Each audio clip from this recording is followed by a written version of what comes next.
On the thing. Well, hello everyone. This is Mark Smarsley with Act On Marketing here with a friend of mine, Ben Pankadin from Social Assurance, to present today's webinar, which is Merging Traditional Marketing with Social Media for 2013, the upcoming year. So Ben and I will be taking you through what we hope is some great content. We've been kind of going through a dress rehearsal here the last hour and having lots of fun. So we plan on having a great fun webinar with you all. First housekeeping item would be to please use the GoToMeeting question and answer, the chat features there, which should be on the side of your home screen, to enter in any questions that you have along the way. We should have plenty of time for Q&A at the end because we've got only about 22 slides, good amount of content, but should be well within the hour time limit that's booked for this. Lots of good time for interaction, but if there's something that needs clarification along the way, feel free to type that in and we'll do our best to respond to those on the fly. And real quick, I'll give a little background on myself, let Ben introduce himself, walk through the agenda, and then we are off. So, as I said, my name is Mark Smarsley. I'm a Senior Vice President here at Act On Marketing.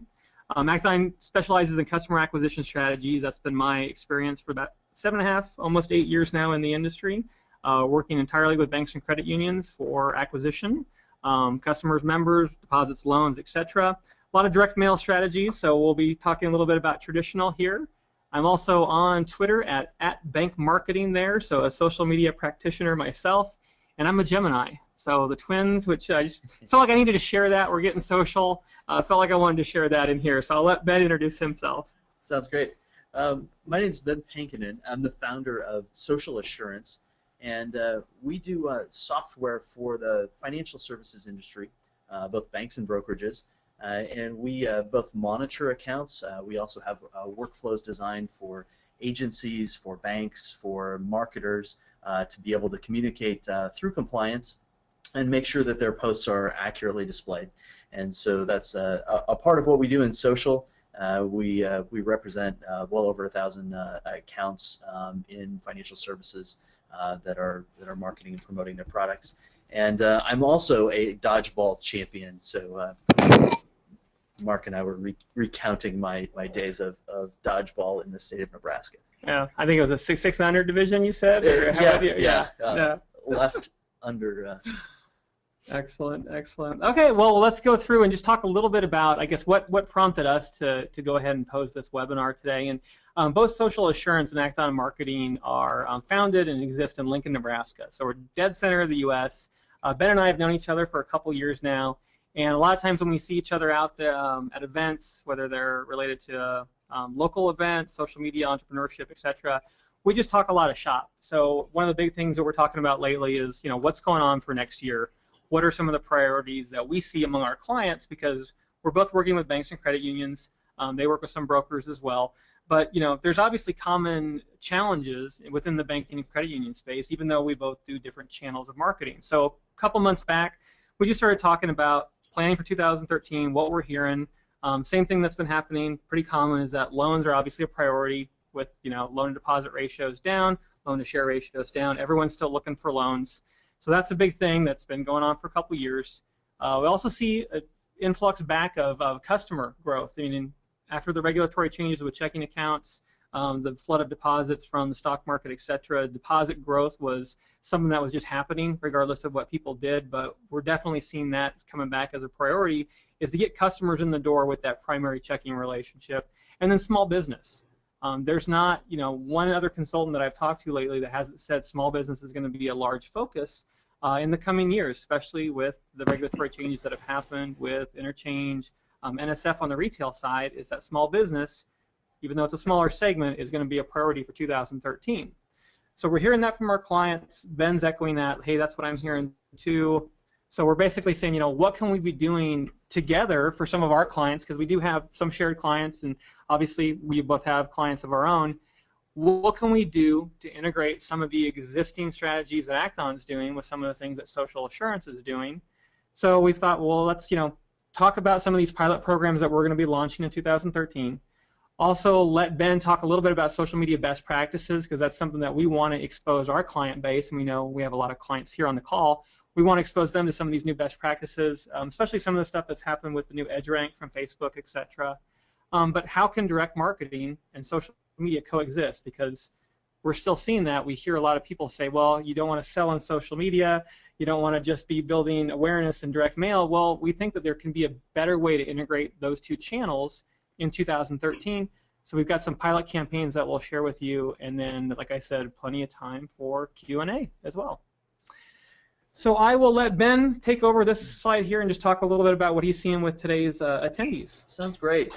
We took a couple days ago, so if you were a late attendee, you may not be factored into these averages. But as of yesterday afternoon, when we looked at the banks participating in the call, we had some interesting statistics. As Social Assurance, we actually compare and track all posts made by every bank or credit union that's on Facebook, and so we pair those up with the FDIC regulations, so we can compare the bank size to understand what we're looking at. And on the call today, our average likes on Facebook are 1,100 plus for the banks and credit unions that have pages or profiles. As we look through the segments of people on the call, they're really separated out very clearly into three distinct pots there. One were the banks that had profile pages for over 12 months, but didn't have a significant number of followers. So we had a number that it looked like maybe they had even dropped off of Facebook. They were posting, and if I was to look at that graph, they may have posted a few times in the first few months and then dropped off. And we're seeing that very common across the industry. We refer to those oftentimes as silent accounts. And so even on the bottom left there, you see the statistic that the average of all banks, as we determine them to be non-silent, meaning they've made a post in the last 30 days, have just over 800 likes on Facebook. So they are engaged to some degree and have made a post in the last 30 days. That would be an average across all FDIC regulated banks. And then additionally, we see some that haven't created a page yet, or we at least didn't identify that. And then we see there were a handful of banks that are on the call that have had continued success with Facebook. And I would say what we're seeing externally is that they've had some success with Facebook. They've certainly had some engagement, traction, but they may have some areas for improvement, and hopefully we can help cater to that and even provide some additional channels throughout this call. So first things first is we want to talk just a little bit about starting up your social presence and what that looks like. So for those banks who don't have a page, who are just starting, or maybe you've started and you feel like we kind of need to punch reset a little bit, and that's a very common challenge in the industry. What we're seeing in starting up your social presence from scratch is that initially it has to be engaged from those people who are stakeholders within the bank or credit union, and typically that's starting with employees. So when we start a social campaign, what our suggestion oftentimes is to engage employees in something that allows them to share something personally. For some groups, we have those conversations where it is, we have Facebook blocked from the office. We have certain things that we're not sharing yet. And so when we look at a strategic place to help gain likes and attraction, usually starting with Facebook, we talk about how we can engage an employee base on something that can be shared. So maybe that starts off with a personal story. It might start with a picture. It might start with some ways that they're sharing or enjoy the bank or credit union they're associated with. And so by having them share a story, a picture, and then asking their friends to engage in that, we'll actually develop that as its own standalone campaign to reward the employees who are most social and engage best. So by giving them some metrics and somewhat of a score, we all like that game theory, and we all like to be competitive, and so we want to reward those employees who are sharing and who are helping to promote, because those first few hundred likes on Facebook are really that part that you need to be able to sail through quickly in order to get on to the more fun campaigns.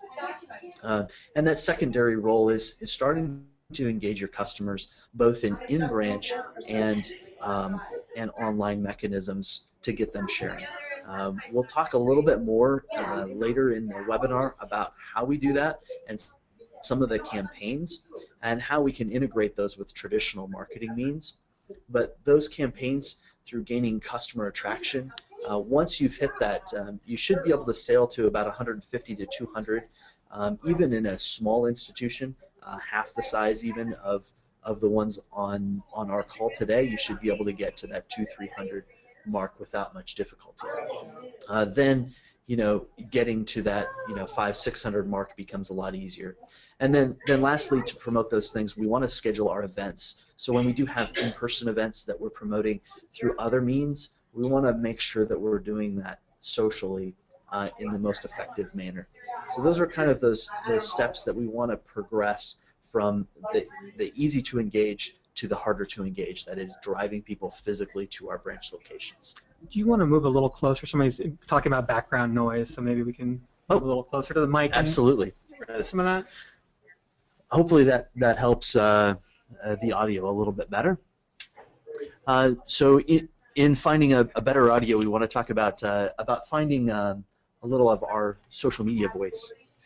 So the next slide talks a little bit about how you start out finding what it is you want to market on Facebook and how you want to connect. And the first part is that, for a community bank or credit union, we want to make sure that what we're doing involves being personal first. There are a lot of posts that we review. Again, reviewing the posts across the industry and across the banking segments, we know that the personal posts are going to be the most viral. And as we talk about breakouts of other types of posts, whether we're posting about actual financial products or other marketing strategies, we want to make sure that the personal posts are present first so that it is something that people share. People are visual, so we want to make sure that those have images and describe what it is we're sharing, but we want to also vary that up as much as possible. We're not focusing a lot on the compliance objectives throughout this call as we have more marketing-focused presence on the call. That is something that we do talk about frequently. So from a marketing perspective, we just want to make sure that we're addressing what types of things we remove and how we respond to posts. And that's something that you want to set up those rules before you begin on Facebook so that you know when that call comes in or when you have that post that happens that is in that gray area. Do I remove it? Do I not remove it? That you have a method for knowing what that is before it happens. And you also want to make sure that you're posting those rules on Facebook so that you know what they look like. So in those negative posts, this is just kind of a general rule of thumb that we use, that a negative post may remain if it doesn't include financial data, if it relates directly to a topic. That is, someone's complaining about a certain aspect of the bank or credit union, maybe a new location not being easy to find, or something to do with an online banking product they're frustrated with.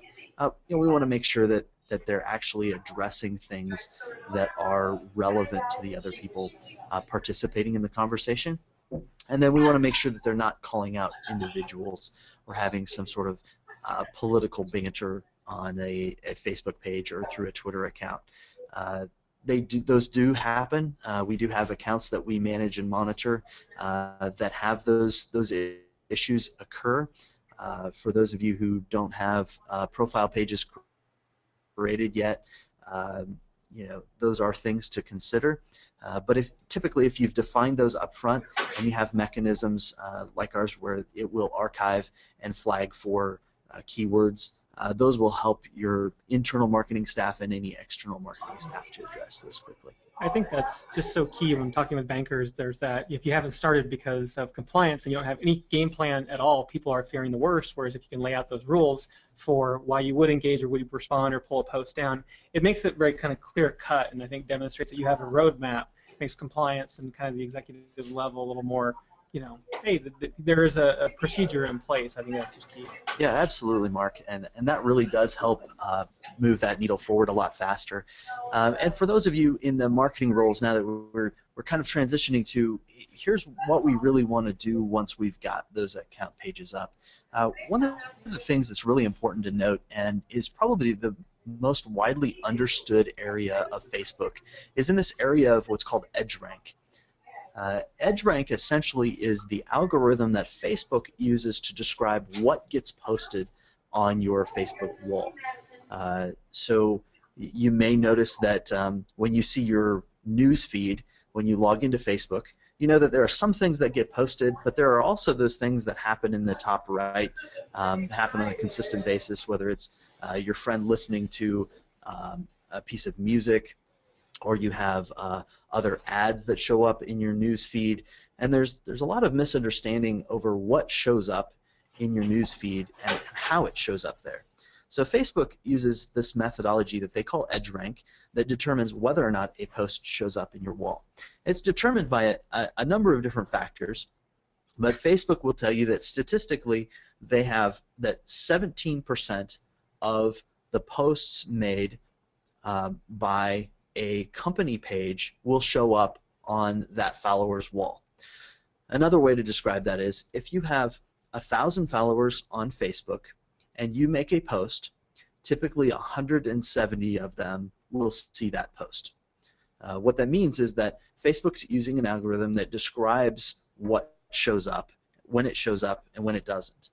But what's not understood by a lot of people is that you can influence whether or not that shows up. So, for instance, Mark and I happen to be friends on Facebook.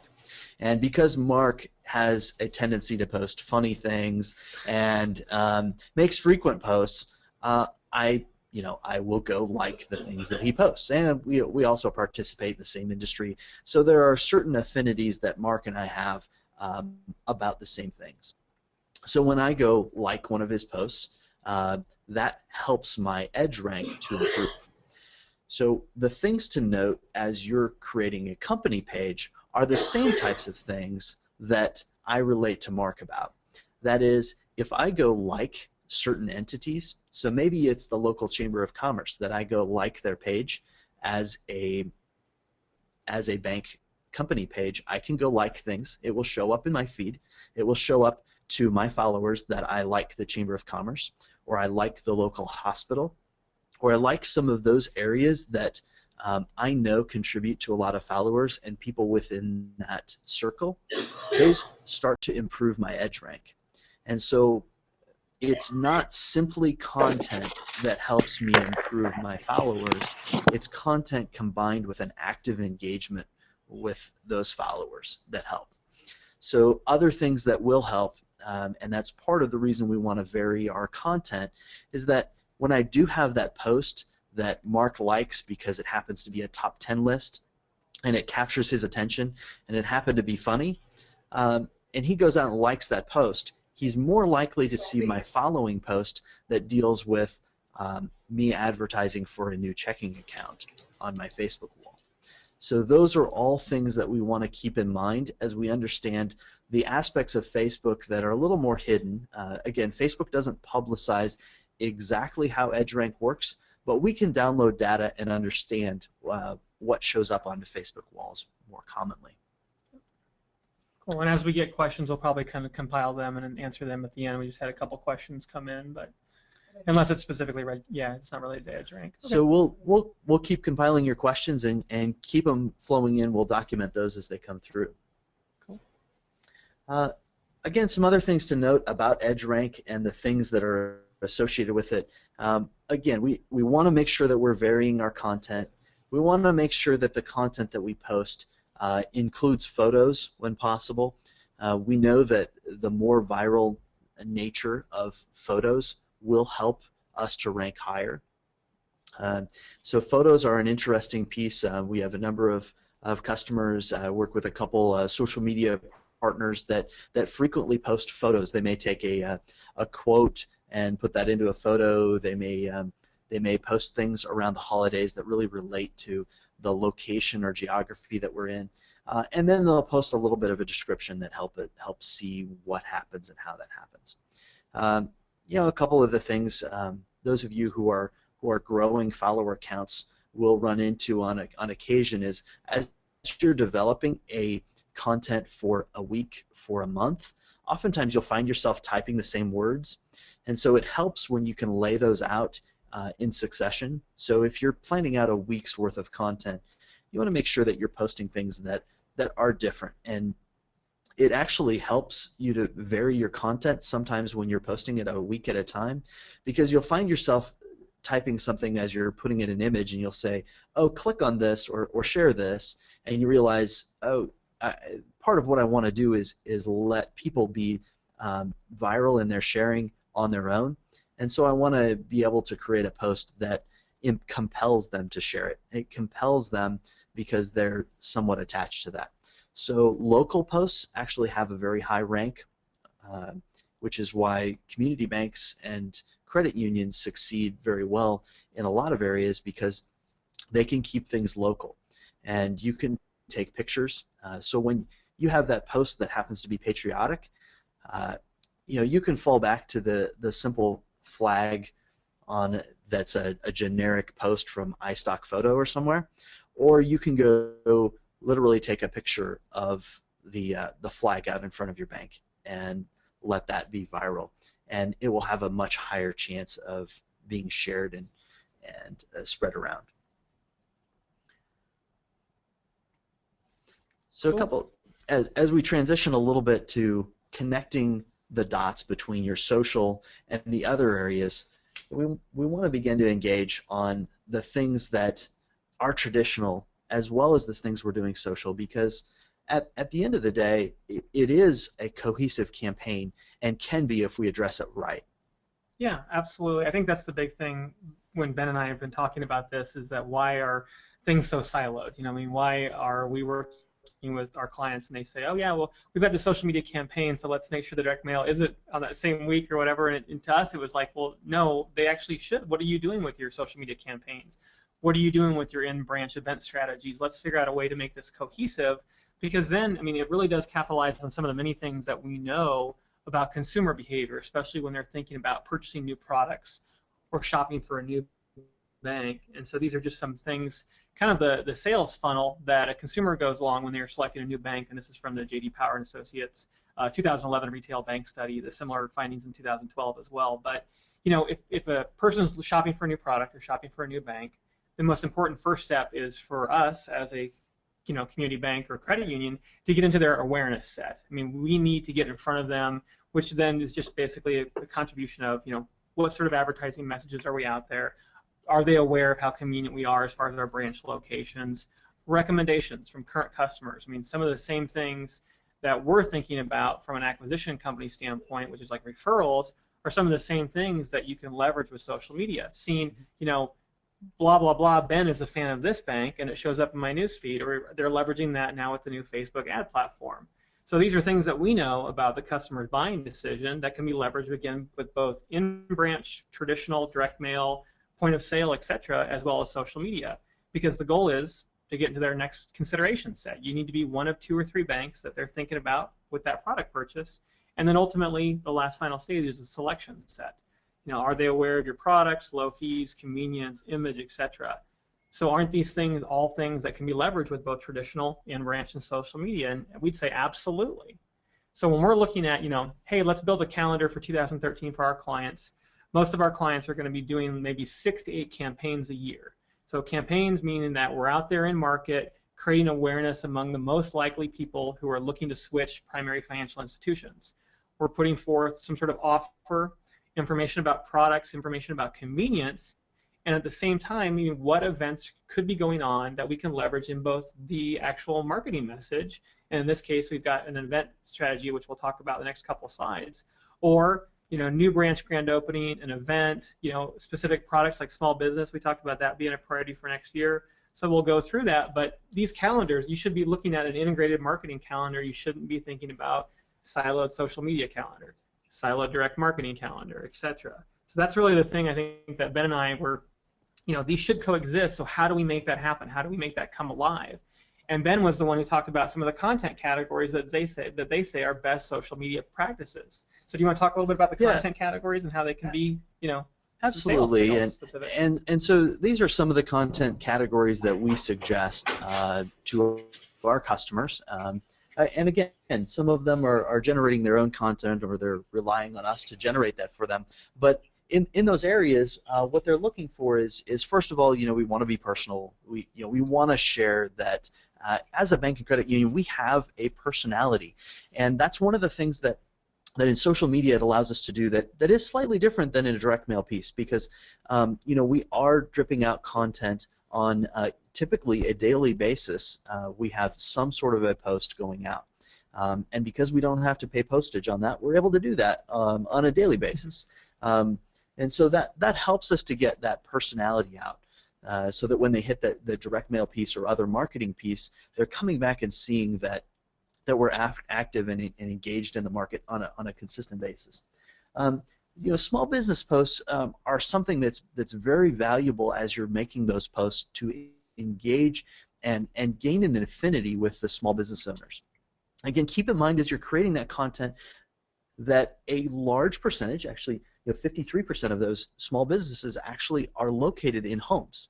So when we're creating a Facebook strategy that includes social media, it's not that we're reaching them necessarily at their office. We're reaching them oftentimes at their home when they're between calls, or they're doing their accounting and may have a Facebook window open.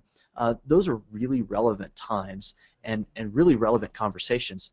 And so the times when we can appeal a little bit with the empathy that a small business owner is struggling with, whether they're working on their taxes for year end or closing up some things, when we can share those things, those are really valuable.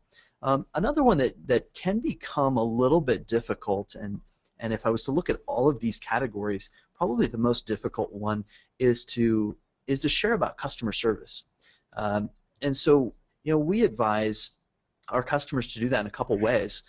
One of the ways is to share about positive customer service articles or positive ways that you see customer service working itself out.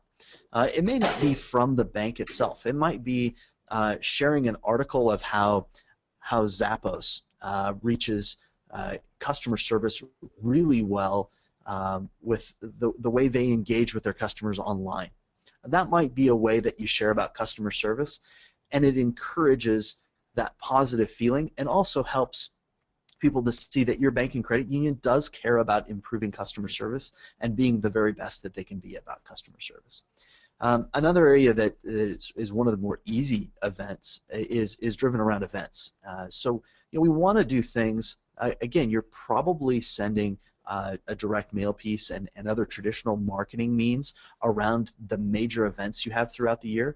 And so we want to combine that with social in a way that schedules that out. So if we know that we have a major event going on branch-wide or specific branch opening, we want to set that date and then work back so that we can make multiple posts on that within social media to queue people up and actually drive attendance to those.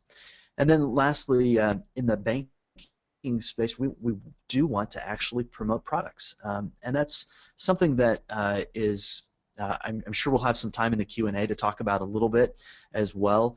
But what types of things can we promote as a bank that we do provide? We do want to share the products that our customers buy from us, because ultimately we do have a relationship with them that exists around the products that we market to them.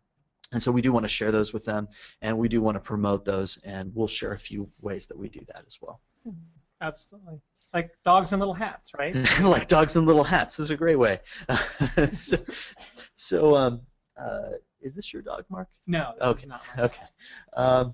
So as we start to look at a community event driven marketing piece, obviously people are have shown an affinity to share images like this one on social media, and we as a community bank don't want to shy away from those types of events. But we want to build a cohesive event, even if it is something as ridiculous as sharing a pet photo contest. It's something that you can build a campaign around, and you can do that in a number of different ways. You know, one of those is creating an actual app on Facebook that allows you to share pet photos. You know, we build those for some of our customers where they want a photo-based app that allows them to be like gated, for instance, that in order to enter the campaign, you have to like the bank or credit union on Facebook, and then you're able to vote on the app. That does several things. From a social media perspective, it allows you to see that these photos are shared in a personable way. It also shows that in order to find that photo, you have people who are campaigning for you. So the people who posted their picture of this ridiculous pug, I think it is, when they post that photo, they're now incented to get their friends to like it, and ultimately get their friends to like the bank and credit union on Facebook. Yeah, absolutely. And I've had clients in the past that, you know, doing customer appreciation days, like my bank loves me, they even love my pet, and just really fostering that. I mean, people love animals, obviously, so not necessarily trying to fight it, but, you know, looking at ways to really just to engage people in the types of stuff that they love, the activities, local animal shelters, you know, no-kill shelters, things like that we've seen just great rallying support on social media. And at the same time, if we're out in market, in this case, you know, let's say 36,000 pieces, just talking a little bit about the ways the bank itself is engaging their customers.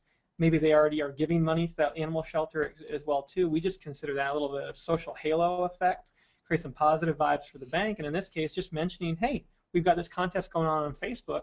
It gives the mailer some extra legs, basically.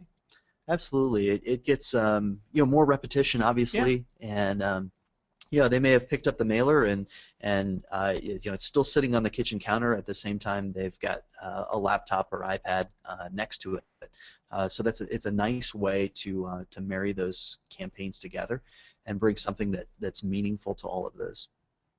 Yeah, absolutely. And like you mentioned, just the content calendar. You know, pre-campaign, post-campaign, the actual event itself. I mean, having it so it's not just like, hey, do this one day, like us this one day, but I mean, making sure that the bank is planning properly so there's consistent content around that pretty much every day, wouldn't you say? I mean, Right. And you know, so for a typical photo contest for us, that photo contest typically lasts about 30 days from the time you initially announce it and request photos to be submitted to the time you start voting on the contest, and then to the time you announce a winner.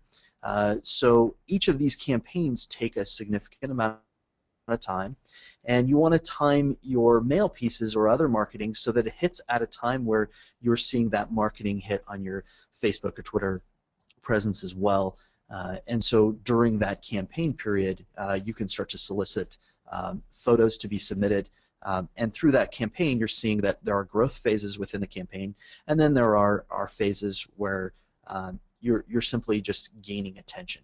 And so all of those parts of that process throughout a given month are important. Yeah, absolutely. And that, you know, coincides again with talking about the length of direct mail, the effectiveness from mailbox to getting people to act. It's, you know, we're usually looking at about 6.5, 7 weeks. So that would basically cover, you know, 4 weeks of the actual campaign plus a little trail campaign afterward. And then we're able to match back. I mean, we talked about this, looking at who liked you on Facebook during that time.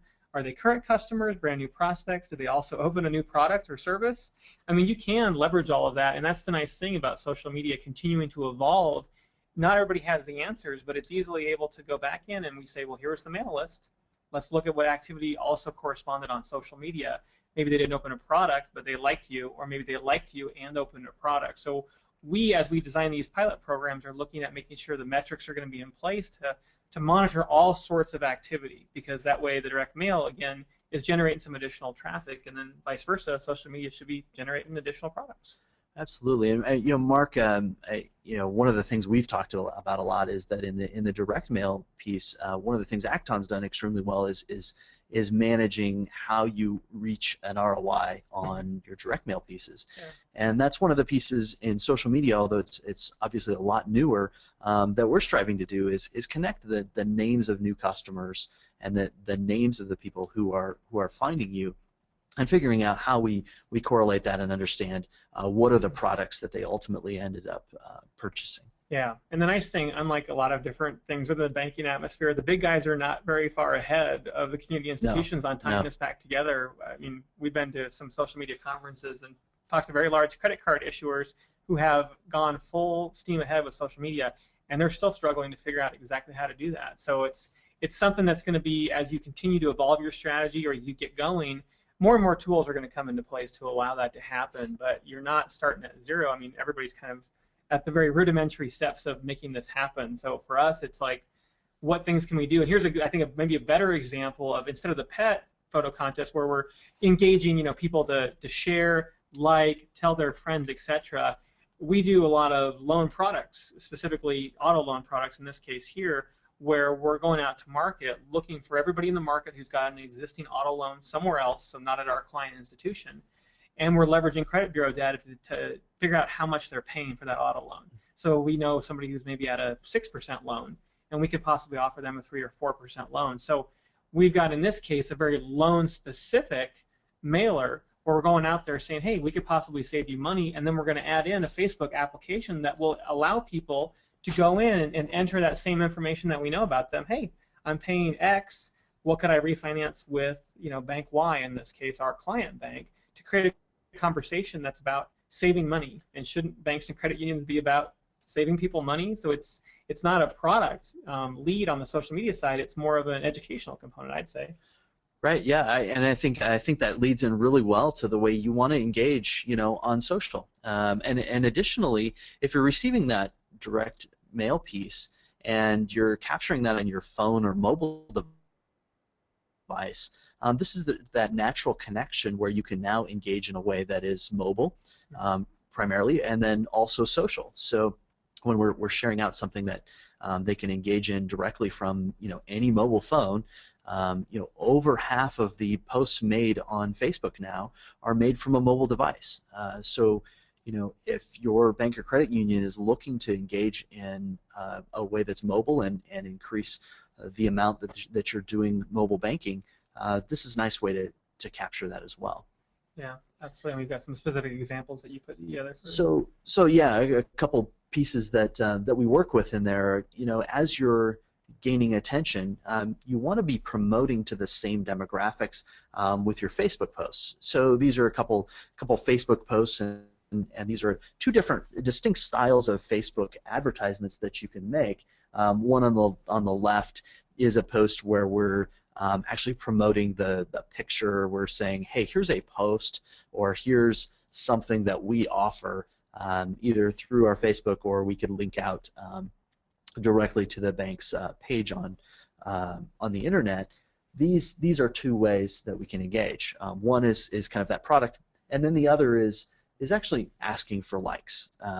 You see these most commonly, like the one on the right, where we have our bank name, and then you see your friend who also likes that bank, and that can be promoted to non-friends. And I'll show you just a little bit of the demographic information that's available when we do make these posts, because that becomes really valuable when we're making an ad, is that we can actually target to the same demographics we make for a direct mail campaign, and in some ways actually target it in a complementary way. Mm-hmm. Absolutely. So in this, it may be a little small to read depending on the screen that you're connecting to, but within Facebook, their ad platform has a lot of value, despite what their stock price says. You can actually gain a lot of value from Facebook's demographic information. So if you're compiling something maybe for an executive meeting at the bank or credit union, where you're saying, hey, we're doing an initiative on social, and we're trying to find out what the demographics are in a given area. I start with there primarily, we're all often, Mark, you're probably the same, where you get asked about, from a specific bank, we're not sure if this reaches our target demographic. I don't ever have arguments about that. We simply load up Facebook's ad platform, and we talk about what the demographics are that are present in that market. So in this way, we're able to drill down. In this specific campaign, Mark had given me a list of zip codes and said, "Hey, can you drill down to these zip codes?" So you'll see those kind of pasted into the zip code platform, and then you'll see it actually starts to narrow down the number of Facebook users that fit that demographic. So I can start to drill that down. Now this is kind of one example, but typically when we suggest doing Facebook ads, you're doing multiple ads at the same time. So I can literally tailor an ad that I might make this ad for men in these zip codes, and then I might make a different ad for women. I could drill down as far in an auto campaign as to say I want to actually connect with people who have an affinity for Ford, and a different one for the people who like GMC. So those are different ways that I can actually drill down, and then obviously I have the traditional demographic information of age, some education level. It will ask me, some college, and it'll ask me some information like that. But again, on a pet photo campaign, if I wanted to actually market directly to the people who like cats or like dogs on Facebook, that's actually a very easy campaign to create from a demographic perspective. Yeah, absolutely. In this case, obviously, we're targeting the same zip codes that we're mailing, so we're reinforcing that message and then showing them that, hey, come check out the app and see what you can save. So another area, obviously, small business that we'd mentioned before as far as one of the key focuses of 2013. We do small business acquisition campaigns with some of our clients and focusing on, hey, get their checking product first or whatnot. And in this case, we talked about leveraging LinkedIn. So not just like Facebook, but also what can we do on LinkedIn. So there's a sample mailer that we might put together with the offers that correspond there, and then Ben's working on some campaigns on LinkedIn. So you want to talk about that a little bit? Yeah, so LinkedIn is kind of one of those platforms that's often overlooked in your social media campaigns. As you're looking at LinkedIn, in particular, it is a different mindset, and the way we talk about different social media platforms are often that they're a different culture. So the culture that exists sort of on Facebook is kind of that culture of that, I want to share, I want to be personal. I usually only friend the people that I know or often have met in person on Facebook. Where LinkedIn oftentimes is a little bit more open, where I might add people on LinkedIn that attended our webinar today. I might add people on LinkedIn that I know sort of casually in business. So it has sort of a different a culture associated with it. So if I'm advertising on LinkedIn, I'm typically advertising based on the demographic that I most want to reach. So if I want to advertise to small business owners, I can actually advertise directly to them on LinkedIn. So it's one of the unique tools that LinkedIn has that the other platforms don't have, is that it essentially contains my resume. So if you want to find someone who owns a software company that addresses social media, you can use LinkedIn, and that could show up on my feeds. In all of these areas, both Facebook and LinkedIn have pay-per-click and then pay-per-impression types of business models. So I can address small business owners who click on this link, and then I can send them perhaps to a landing page that guides them through our small business accounts. So that's a nice way for us to engage directly with a small demographic. So if you're looking at a smaller community or even a statewide type of a campaign, you could engage on a very small number, maybe even several thousand would be in your target demographic, and you say, I can really drill down to this, and if this person clicks on this, that's a very valuable click. Mm-hmm. Absolutely. Oh, and we also mentioned, I guess, hosting seminars, promoting events, making sure that you have a corporate page that's robust in nature. You've got some products and services maybe listed there, recommendations. The thing I always hate is when a bank hasn't bothered to set that up, or if the bank has a common name like a First Financial. And LinkedIn is trying to be smart and linking back to the proper First Financial, but how many First Financials are there? Right. 15, 19, etc. So I've let several of my contacts know, hey, you're linked to the wrong First Financial. You don't have a corporate page yet, etc. And less and less now that LinkedIn's gotten more prevalence, but that would be something that you can have basically kind of a whole synergistic thing within your corporate profile on having your commercial development officers, your branch managers, talking about some of the seminars. You can use their event features, etc., to really leverage this, and those are all free. Yeah, absolutely. And Mark brings up a really great point, and I'm sure this doesn't apply to any of the people on the call, but in our experience, we've seen a lot of banks and credit unions completely overlook LinkedIn when it really doesn't take a long period of time to set up, and just make sure that that you have an accurate profile. Your updated logo. Make sure that just several months ago, LinkedIn changed the way that they display for company pages, in that now they have a cover photo somewhat similar to Facebook. Just making sure that you have those things up to date will help you succeed a little bit more in that area. Yeah, absolutely. You hate it when they keep changing their platform so much and stuff, but they're doing it, sometimes to generate revenue. But in many ways, it does benefit. I mean, the new user profiles on LinkedIn, we were just talking about that today, but the tools are continuing to be added, so it is important just to stay up to date with those. But if you don't leverage them properly, or you've got kind of a blank page, your cover photo is missing, it's going to start to become a negative. So it's one of those things, as you get out there into there, just kind of keeping abreast of some of that stuff. So.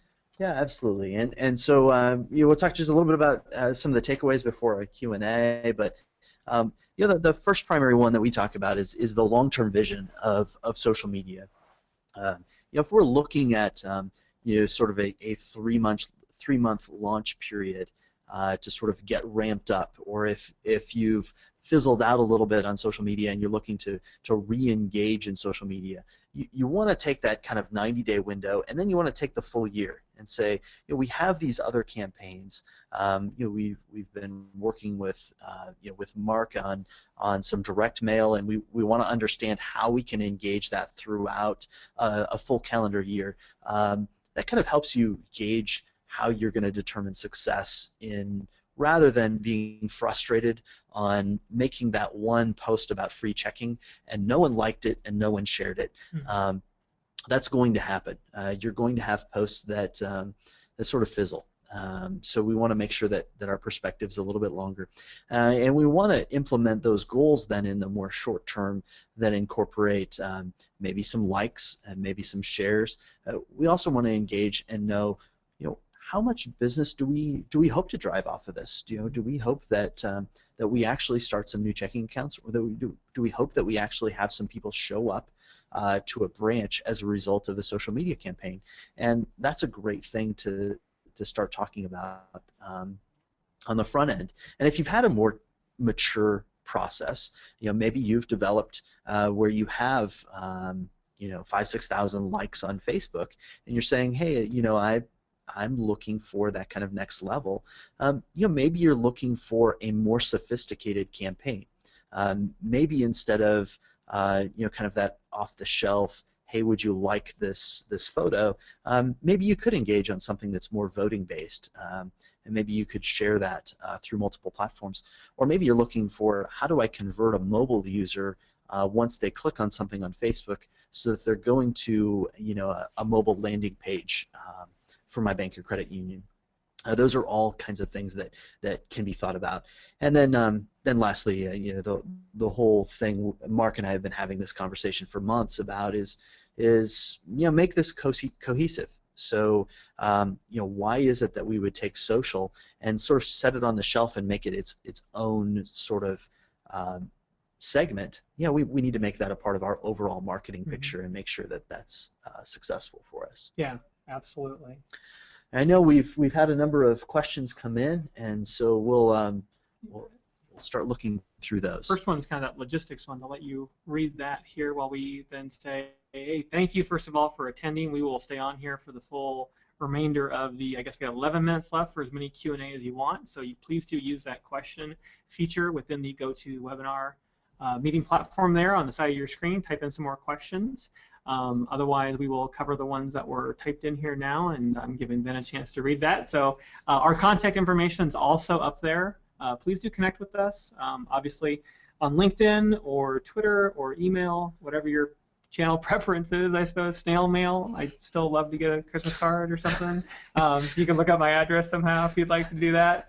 But otherwise, do reach out to us. We'd love to connect, and we pride ourselves on being content distributors, being ideas, etc. Even though we're both obviously in sales, but reaching out to us and talking about your challenges, etc. We'd love to hear more from you directly. So, you want to handle the first question here, which is an interesting question? Absolutely. The first question is fantastic. The question kind of has two parts. It says, do you recommend one corporate main page, assuming referring to Facebook, or do you venture out and having one for each branch?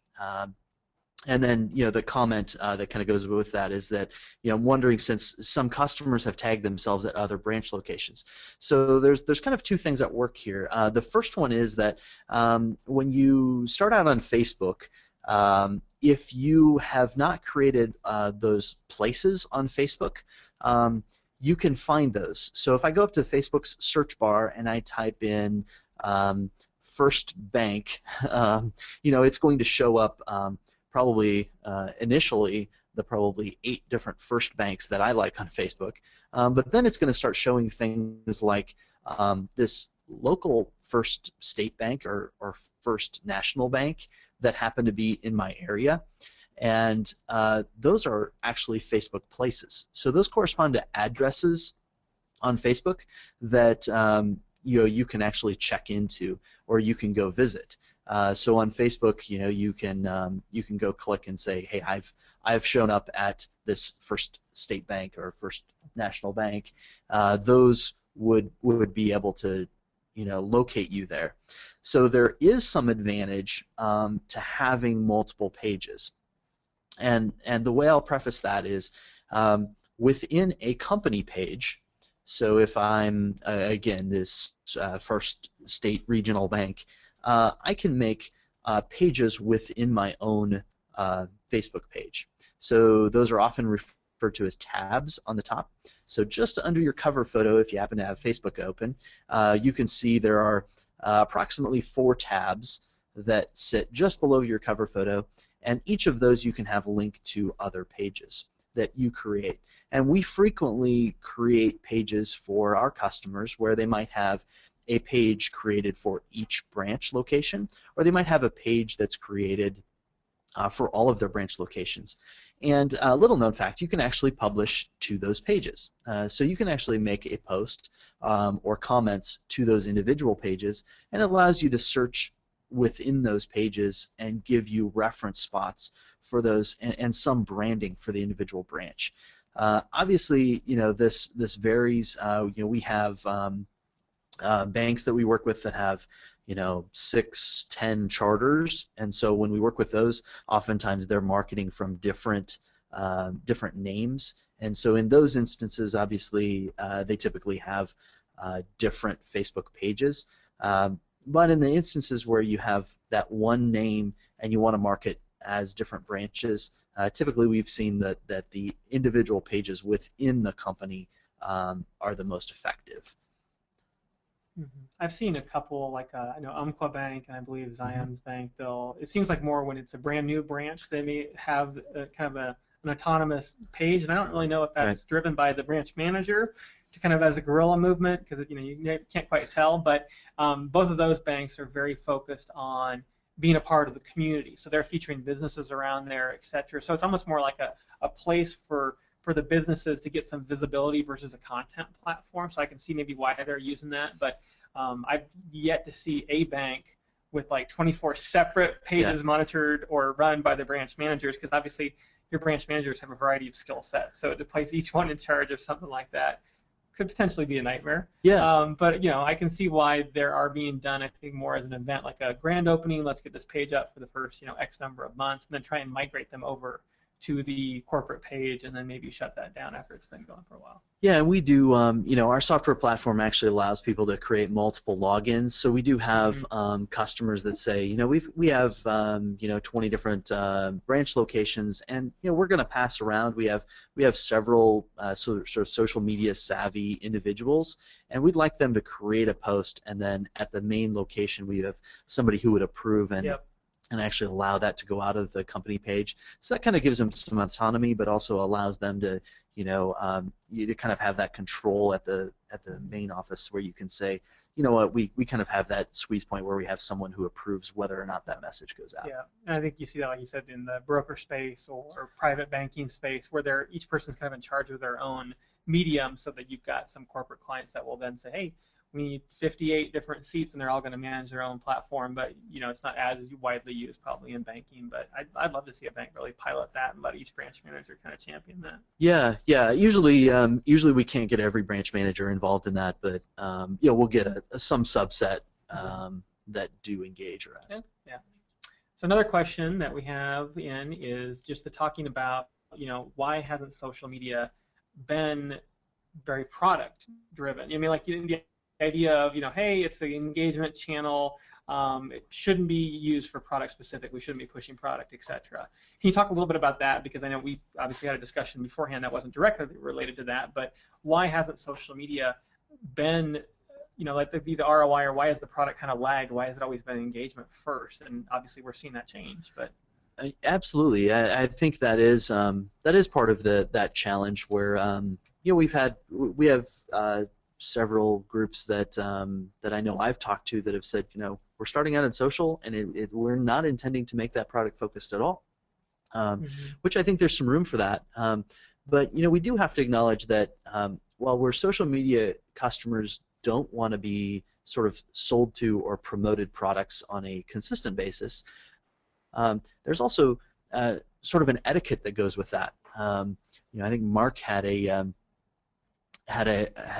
nice comment earlier where he said, I just friended someone on LinkedIn, and immediately, it seemed like minutes later, they gave me this notice for selling me a product.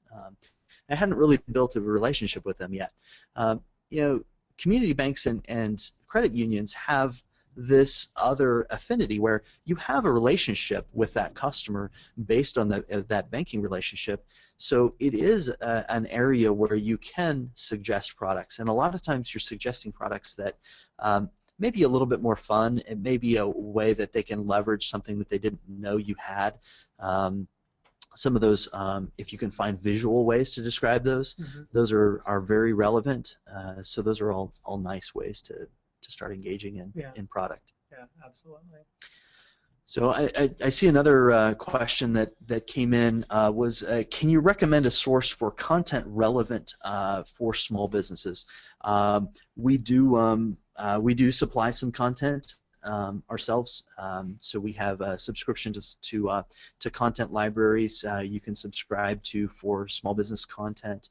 I would also say there are some sites that you can take a look at for small business information.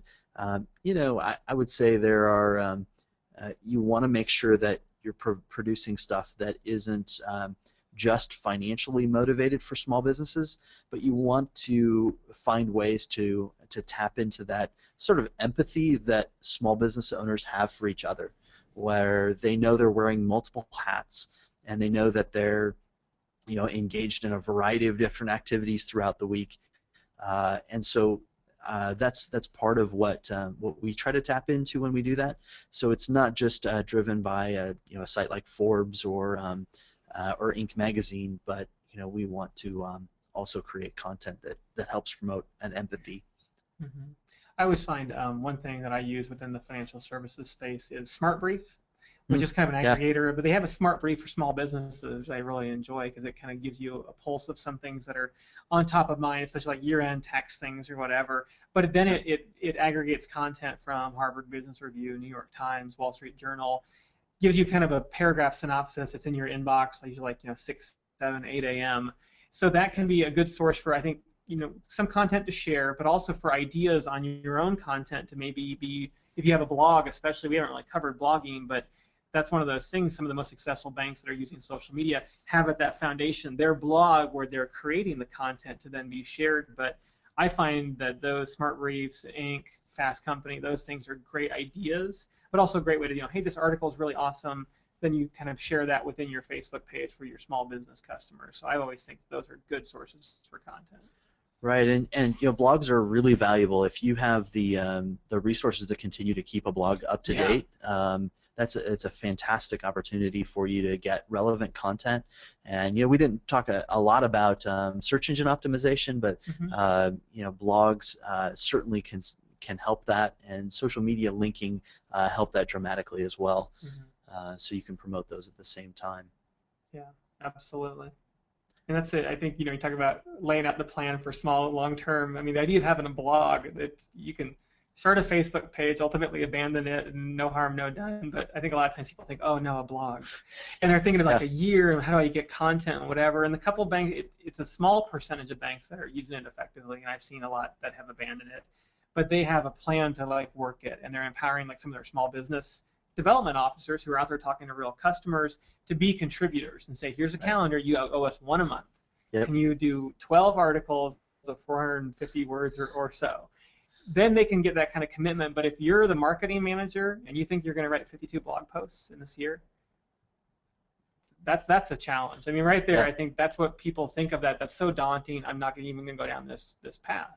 Whereas other ones, I think, they're basically kind of outsourcing that among the other people within the organization, a mortgage expert or whatever, to talk about things in a way that it's not such a burden for one person. Because if you do that, you're ultimately going to be set up for failure, I think. Absolutely. Yeah, and I'm an English major who likes writing, but I wouldn't want to do that. So anyway, all right, we're coming up on the top of the hour, and that was the last question that just came in right now. We'll hang out for another minute. We'll sing some carols or Rudolph the Red. What do you want to do? Well, I suppose we should. You're dressed like a big reindeer. I should have mentioned that ahead of time. Yeah. Well, I'll hang the stockings here in the conference room. And no, we'll just hang out for another minute in case there's a last-minute question. I think a lot of times people have questions that are just specific to their bank, and they can easily email us with our email addresses that are up there. So, absolutely. Excellent. But thank you for attending. We appreciate it. Feel free to give us feedback on what you liked, what you didn't like, future sessions if you'd like to do something like that. Maybe, we talked about making this kind of an ongoing quarterly. What are we doing now with our clients? Because we want to continue to evolve and bring new strategies to place. So we'll try and make this a regular feature. Absolutely. Thank you. You bet. Thanks.